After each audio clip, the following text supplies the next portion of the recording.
मैं Monika Agrawal government Vivekanand PC college Manendragarh commerce department से, और आज की अपनी इस वीडियो में मैं शेयर करने वाली हूँ टॉपिक्स ओवरकमिंग कम्युनिकेशन बैरियर से। तो चलिए स्टार्ट करते हैं फिर। तो ये एक डायग्राम है जो रिप्रेजेंट कर रहा है ओवरकमिंग कम्युनिकेशन बैरियर्स, कि हमारी या सेंडर की ऐसी क्या गलती हो जाती है जो रिसीवर तक सही इन्फॉर्मेशन, सही मैसेज वो रिसीव नहीं कर पाता है, और उन गलतियों को कैसे सुधारा जाए।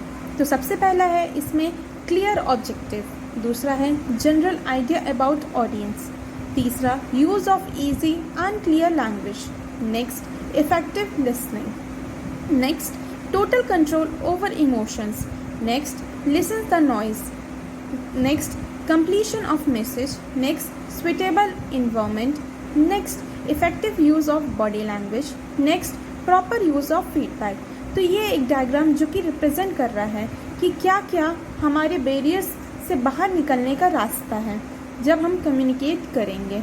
तो चलिए आइए इनके एक एक डिटेल डिस्क्रिप्शन करते हैं।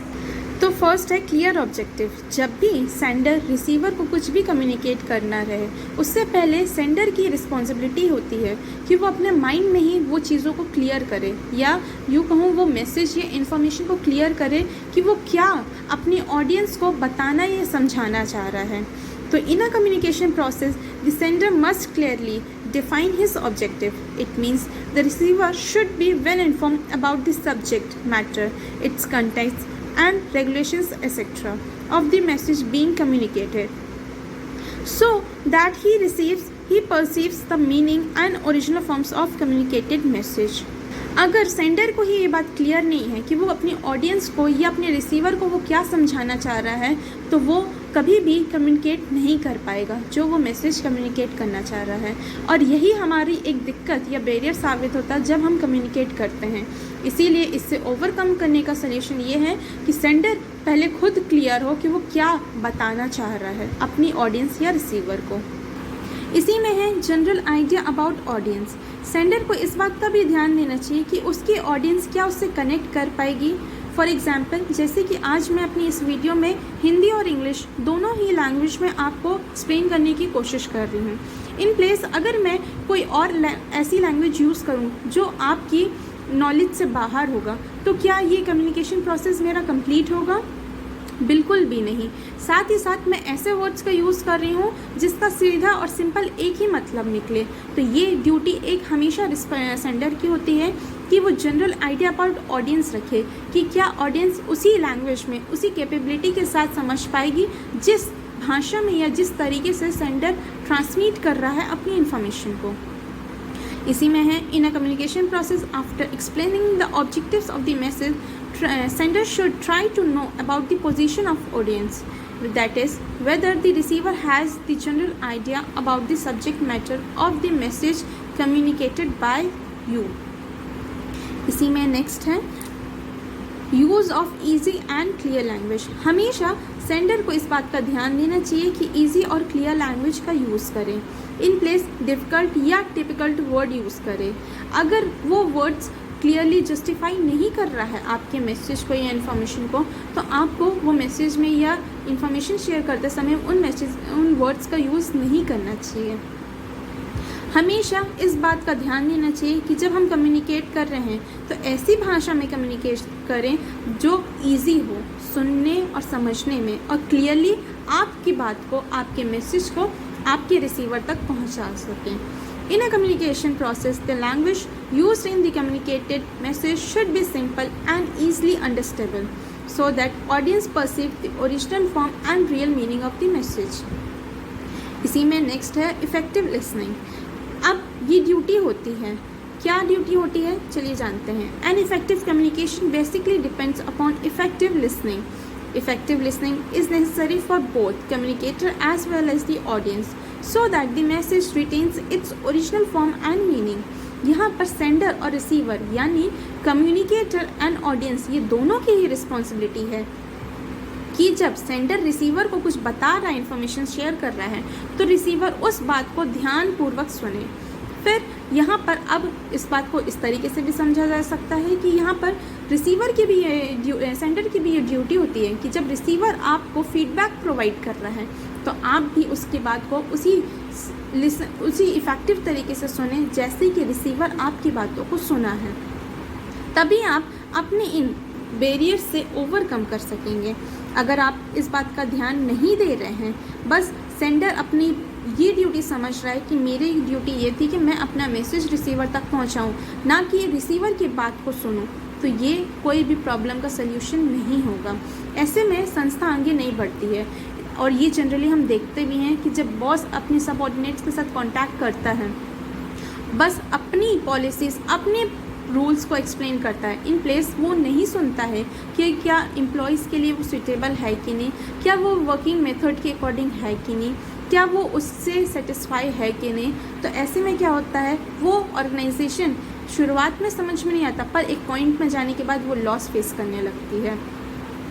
इसी में नेक्स्ट है इफ़ेक्टिव लिसनिंग, वो तो हो गया। अब नेक्स्ट है टोटल कंट्रोल ओवर इमोशंस। बिल्कुल सही बात है, जब भी आप कम्युनिकेट कर रहे हैं तो आपकी ये रिस्पॉन्सिबिलिटी बनती है कि आप अपने इमोशंस को कंट्रोल करके रखो।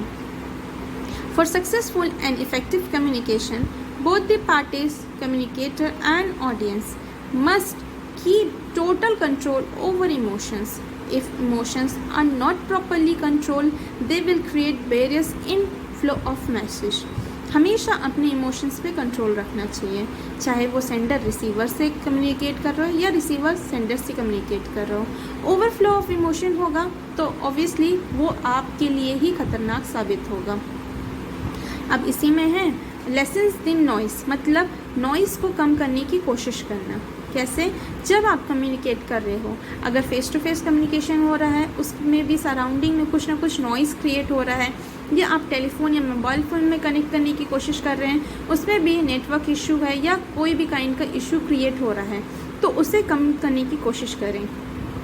The presence of noise during the flow of message created barriers and the message fails to get its desired result. To avoid this, suitable channels of communication should be selected and proper attention should be paid to the audience facilities so that the audience take interest towards the message. इसी में next series में है completion of message.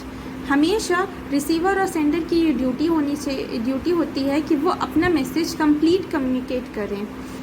Communication message should be completed from the point of view of its objective.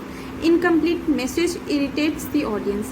अगर sender receiver के साथ communicate कर रहा है और उसे आधी अधूरी जानकारी दे रहा है तो ऑब्वियसली वो ऑडियंस को क्लियर नहीं समझ में आएगा। इसके कारण से ऑडियंस में से कुछ लोग सेंडर की बात को सुनना पसंद नहीं करेंगे, कुछ वहाँ से चले जाएंगे, या फिर कुछ लोग उन्हीं बातों का गलत मतलब निकालेंगे और वो कम्युनिकेट करेंगे दूसरे लोगों को जो कि वहाँ प्रेजेंट नहीं है। तो हमेशा हमें कंप्लीशन ऑफ मैसेज का भी ध्यान देना चाहिए। इसी में है सूटेबल इन्वायरमेंट। अगर आप जब भी कम्युनिकेट कर रहे हैं, अगर वहाँ सूटेबल इन्वायरमेंट नहीं है तो stop doing communication with the person to whom you are trying to communicate.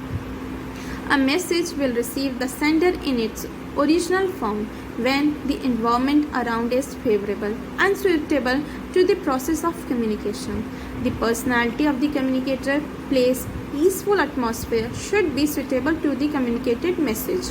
यहाँ पर कम्युनिकेटर की पर्सनालिटी बेसिकली डिफाइन करती है एक ऐसे इन्वायरमेंट को जहाँ पर वो पीसफुल क्रिएट कर सके, ताकि रिसीवर उसे अनकंफर्टेबल जोन ना लगे कि यार मुझे क्या समझा रहा है या मुझ पर फोकस है। वो अगर थोड़ा भी अनकन्वीनियंट फील करे तो उस कम्युनिकेशन प्रोसेस को वहीं स्टॉप कर देना चाहिए, क्योंकि उस टाइम उसका ध्यान ना कि सेंटर की बातों पे होगा, बाकी उन बातों को छोड़ के बाकी सारी नेगेटिव फैक्टर्स की तरफ होगा। अब इसी में है effective use of body language. जब भी आप कम्युनिकेट कर रहे हो ऑडियंस के साथ तो आपको अप्रोप्रिएट बॉडी लैंग्वेज का यूज़ करना चाहिए। अगर आप अप्रोप्रिएट बॉडी लैंग्वेज यूज़ नहीं कर रहे हो तो आप जो मैसेज देना चाह रहे हो अपनी ऑडियंस को, अपनी ऑडियंस से जो कनेक्ट करना चाह रहे हो, आप उसमें फेल हो जाओगे। As already been explained, body language plays an important role in communication process. So effective body language instigate additional ideas, strategies in the minds of the receiver, and the message receives him in original form. अब इसी में है last है proper use of feedback. हमेशा receiver को भी ये define करना चाहिए कि उसने क्या समझा मैसेज से। जब सेंडर आपको मैसेज ट्रांसमिट कर रहा था, अगर रिसीवर अपना फीडबैक प्रॉपरली नहीं दे रहा है तो वो कंप्लीट कम्युनिकेशन प्रोसेस कभी भी नहीं माना जाएगा। आप देखते भी होंगे, आज भी आप कभी भी कोई प्रोडक्ट या कोई सर्विस लीजिए तो कंपनी हमेशा फीडबैक लिंक शेयर करती है, जहां पर वो डायरेक्टली कस्टमर्स के साथ कांटेक्ट करती है।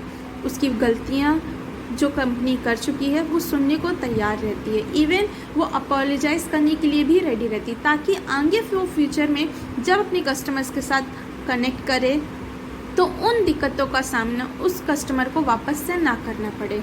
तो प्रॉपर यूज़ ऑफ फीडबैक बहुत ज़्यादा ज़रूरी होता है जब सेंडर रिसीवर या रिसीवर टू सेंडर ये मैसेज जा रहा है।